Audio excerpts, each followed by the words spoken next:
another segment on Home Truth Nigeria. Today, I want to talk on another interesting, very interesting topic called romance scam tricks. Let us talk about this, guys. For the past 2 to 3 days, I have been corresponding with some Nigerian guys who I know they are in the wrong they are in the relationship for all the wrong reasons with the ladies from the western part of the world. These ladies, they got across to me to tell me they have this gut feeling that they are being used, and these guys wrote me, and in the process of calling them out and showing them proofs that they are scammers, one of them started threatening me, telling me that what I'm doing, people would die because of it, and all of that. Uh, I had to basically, send someone in Nigeria to go lodge a complaint with the EFCC with the information I had with one of them precisely. And yeah, let's see how it goes. So, because of this, I felt I should talk on some romance scam tricks that, you know, um, most Nigerians use, not all Nigerians, few Nigerians you meet online. I mean, the people who are doing this are just a small percentage of Nigerians. Trust me when I say this, small percentage of Nigerians. When you go to Nigeria, you discover that a larger chunk of Nigerians are not even on dating side or are engaged in any of this. So it's a very tiny percentage of Nigerians that are in this. So please, when you meet Nigerians, don't generalize them. I tell you this first-hand value. Now, it is very important for us to talk about this topic because some ladies are basically sleeping and refuse to wake up, especially when I bring them information on certain things, especially when they write me, to know if their partner is scamming them. You see, after you try to tell them the truth, the plain truth, you discover that they just go so angry, and then they feel like you're trying to discourage them from going with the flow, etc. And sometimes I say, okay, do your thing, so you be happy. It's your life. I've told you what I have to tell you. At the end of the day, you have yourself to blame.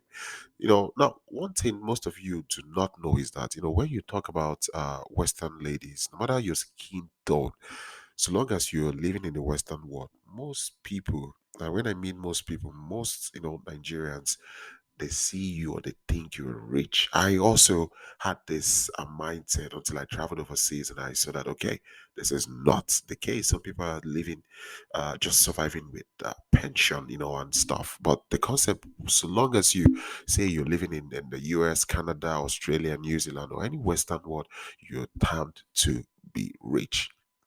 And in fact, some of them see you as some kind of money bag, which in natural sense is not the case. So that's why I want to talk about, these tricks that some of them use when they try to get to you. And I'm telling you this because before I concluded this topic, I had discussed with friends and we agreed that yes, these are tricks. These are the main tricks that they use, of course, when they actually want to get something from you. So, without further much ado, let us go. The trick number one they use is my wife. This is one trick they use to make you feel very happy and addicted. In fact, one of the Nigerian guys I was corresponding with, the moment he came to me and he introduced himself, the first thing he told me was, "My wife said this," and I was like, "Dude, you're not married to this woman. Stop this trick." And then he just, changed the narrative. They use this "my wife" pattern, to make you feel very happy. And it brings also addiction, especially if you're a lady who is seriously looking to settle down. When they smell that, I said it before, never let this guy smell you desperate. The moment they smell this desperation in you, they will tell you things you want to know, and this would make you feel addicted to them. They call you this name to make you feel like you are in for the real deal. Keep in mind that both of you are not legally married. However, they call you this because they know subconsciously it will sink in, so that when they are ready to ask you to fly to Nigeria to get married to them, you will see it as doing the right thing. basically. You will notice them telling everyone, introducing you to everyone as my wife. You would you will speak to some of his friends, and they will use the term like, oh, our wife, uh you know and all of that. These things would kind of like blow your head. But in all sincerity, they don't give a hoot about you. Now, in if you are with a real mature, serious Nigerian man who has plans with you, you could see things like this happening. But this comes after a long period of time, not immediately. However, these guys, they tell you, within few space, they start calling you, my wife and stuff. Now they leave you in a situation where you are dreaming, and fantasizing about some fairy tale or epic wedding, but in reality, you are just another mumu or mugu or maga. And now some of you may ask me, what does mumu or maga, what does it mean? And basically, it means a fool.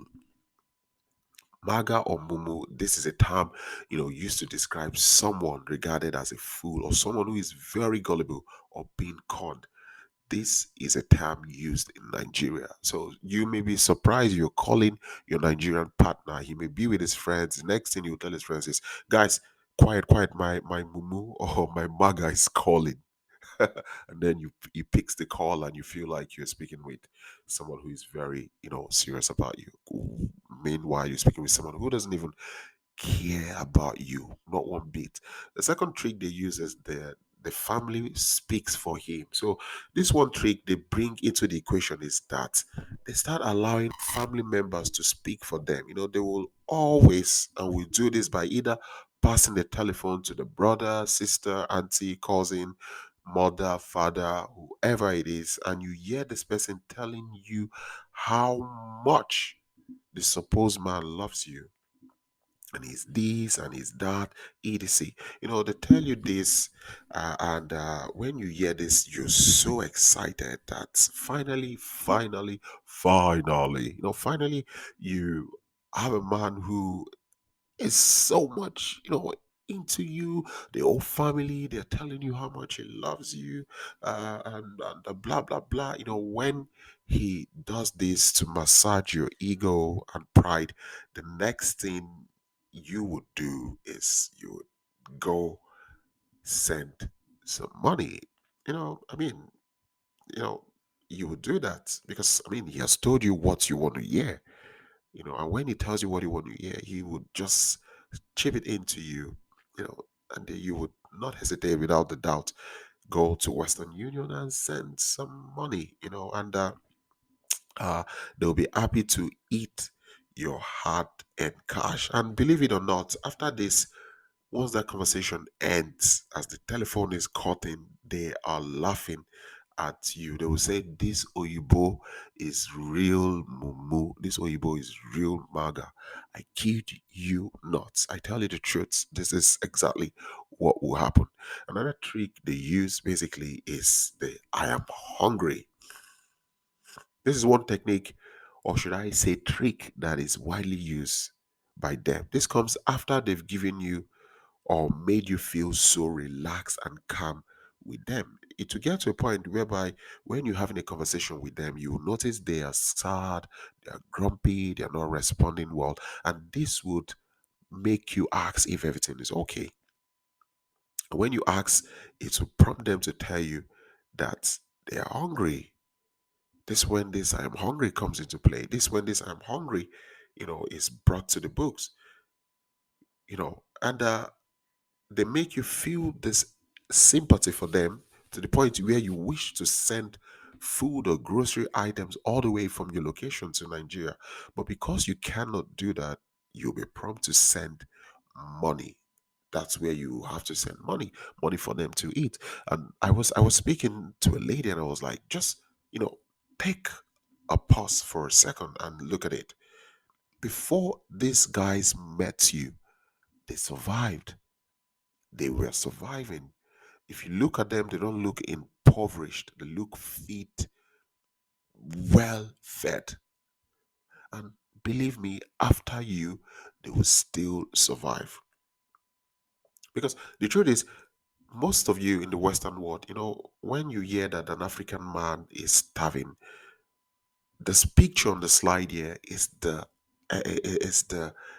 image that comes to some of you in your mind, and the next thing you start acting like you some sort of a relief aid, Red Cross, or some sort of a kind of a special nation agent from UNESCO or United Nation, trying to save the dying, hungry children or the grown man in Nigeria. While in reality, the person you are sending money to is just like this. He's not in any way hungry. Do not get me wrong. There are kids in Africa who cannot work and are in dire need of food. And that money you send into that grown man that should be out looking for something useful to do with his life, you could actually, send that money to a motherless home in Nigeria or in Africa. You could send it to an orphanage home that there are children who actually are in their need of these resources you pump into an elderly grown man who should be doing something meaningful to himself. These people would appreciate it more. These kids will pray for you. They would wish you well for the rest of your life. And you will know that you fed a lot of kids. Going to feed a grown man who should be out doing something useful for himself. Another romance trick they use is the medical condition or sickness. This time around, they're not telling you they are sick. I mean, they can't, be the one sick because they need to be in contact with you to collect more money. So they will tell you that someone in the family is sick. It could be the father, the mother, the sister, or anyone. They use this, to draw empathy from you. They put you in a situation where you start feeling guilty or responsible if you do not help. They will tell you in a way where you start thinking that if you do not give some money, the man or the person may die. And you might feel like, okay, I had the means and I could have helped, but I didn't help.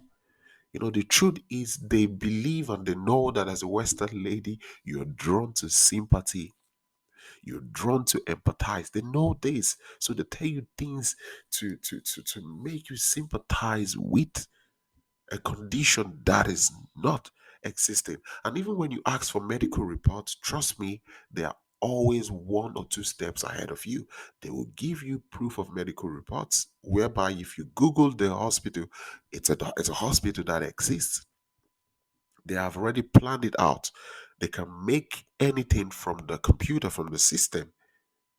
However, when you dig a little bit deeper, maybe you send somebody in that country to go to that hospital with the information you have, you discover that it is fake because they would only leave the telephone number of an individual, not the telephone number of the hospital in general. So whenever you want to correspond, supposedly you're speaking to an individual who is posing as a doctor. So always,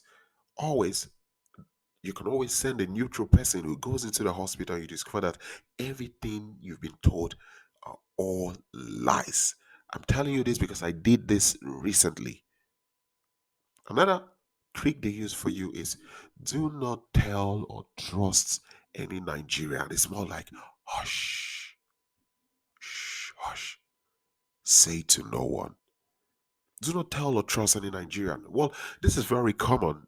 This is what I call systematic brainwashing.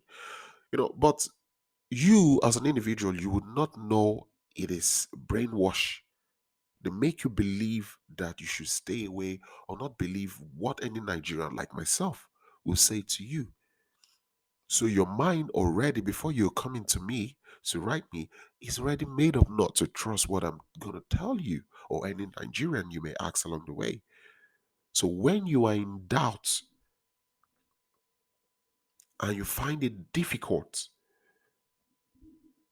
to tell anyone, Even if you just do, tell few persons to find reaction on what they have to say, you are still left in disbelief at what they're actually going to say to you because you've been programmed not to believe what anyone will say. I mean, he warned you that a lot of people will speak against it. And here you go. He was right. What he said is plain right in front of me. People are speaking bad about the relationship. He warned me. He knows that. And you would not take whatever we're telling you. You would never buy it hook, line, and sinker. And I tell you always, always, I tell you 100%, always, from experience, I have been on this for over 6 years before I decided to start a channel in 2019. Always, you would end in tears, regret, pain, depression, and all other negative feeling associated. And at the end, you will want to start fighting a lost battle because sometimes when some of you ladies that you come to me like, okay, can you contact EFCC for me? Can you contact the Nigerian police for me? Can I get an investigator? Like, come on, who are you gonna do? Who are you gonna hire to do that for you in Nigeria? You're just gonna enrich someone who's not gonna do anything. The system is corrupt. Okay, the final point is anonymous to real.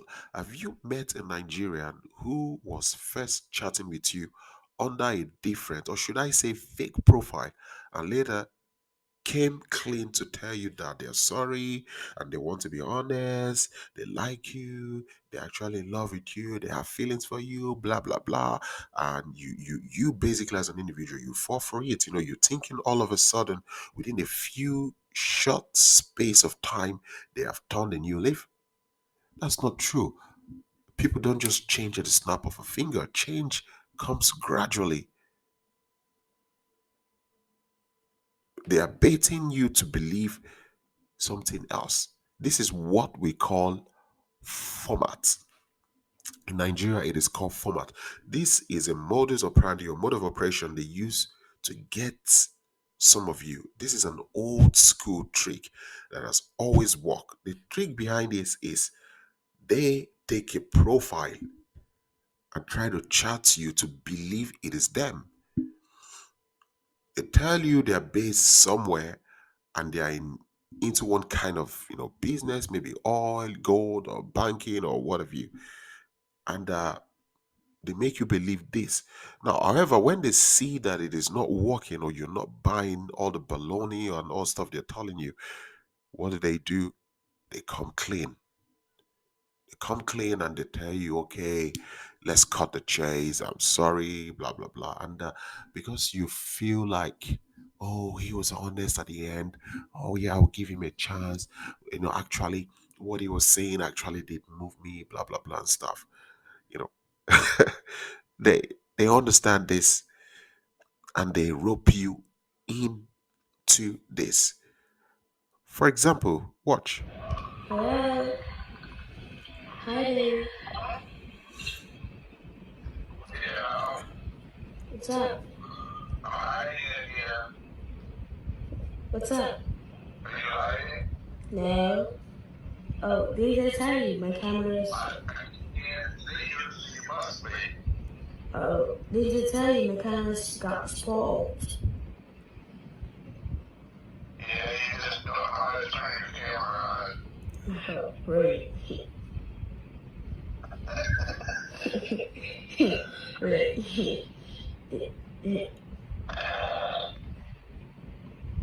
So, Yeah. hello. Hi, baby. Okay, guys. Now, from the last video I showed you, I hope it played. You could see that that was a kid, not even up to 13, if I'm not mistaken. But you could see how well, deeply trained and rooted he was acting as a lady in another profile anonymously, talking to a Western male who I presume should be a senior citizen.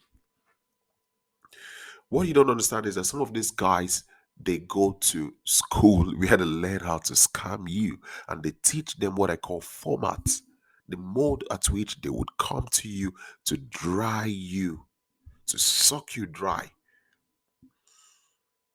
They belong to a clan, a gang. They don't work alone. They exchange information. Once they get information about you, even if you end up with them, another person will use the same information they got about you to write you or to contact you few months down the line. And you may be prompted to change your line. I have seen a lady from Canada who had to go change her line. She had to go to the police in her home country, and she had to change her line. I was in correspondence with this lady, and I told her, listen, one thing you need to do now is to change that line. Guys, in conclusion, I know some of you are battling and struggling not to believe what I'm saying. I might perhaps do the same if I were in your shoes, but trust me when I tell you that this is very rampant and more serious than it is or it has ever been in Nigeria. And that is why I always say to some of you ladies, there are still good men from Nigeria online.